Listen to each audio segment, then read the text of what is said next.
মৰিগাঁৱত বিটি চামুলৰ প্ৰাচীন মুদ্ৰা উদ্ধাৰ হোৱা মুদ্ৰা চাবলৈ গাঁৱৰ ৰাইজৰ ভিৰ। মৰিগাঁৱৰ দণ্ডুৱাত পুৰণি ঘৰৰ ধ্বংসাৱশেষত বিটি চামুলৰ প্ৰাচীন মুদ্ৰা উদ্ধাৰ। মৰিগাঁও জিলাৰ দণ্ডুৱা অঞ্চলত এক চাঞ্চল্যৰ লগতে বিস্ময়ৰ ঘটনা সংঘটিত হয়।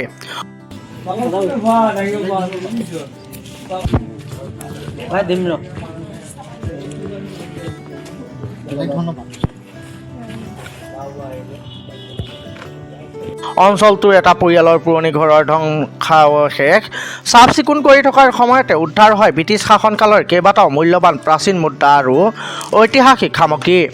এই খবৰ বিয়পি পৰাৰ লগে লগে সমগ্ৰ অঞ্চলটোতে তীব্ৰ কৌতূহলৰ সৃষ্টি হয় আৰু ঐতিহাসিক সম্পদসমূহ চাবলৈ অঞ্চলটোৰ লোকে ভিৰ কৰে।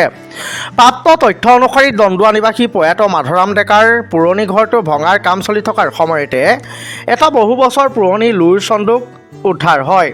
ককাকৰ দিনৰ এই চন্দুকটো খোলাৰ পিছতে পৰিয়ালৰ লোকসকল আচৰিত হৈ পৰে। চন্দুকটোৰ ভিতৰত ওলাই পৰে কেইবাটাও বিৰল প্ৰাচীন মুদ্ৰা, পুৰণি চশমা আৰু আন কিছুমান সামগ্ৰী।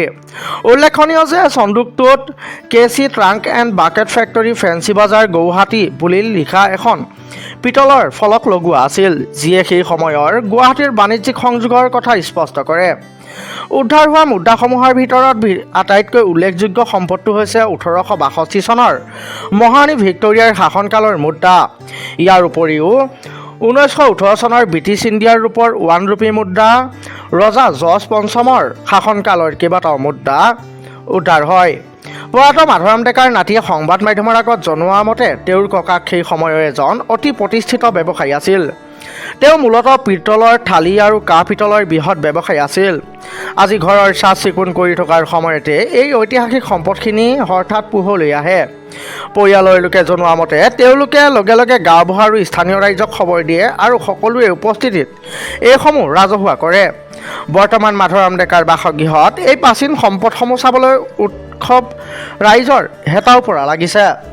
মৰাইগাঁৱৰ পৰা চন্দন হীৰা ৰিপৰ্ট, লোকেল 18।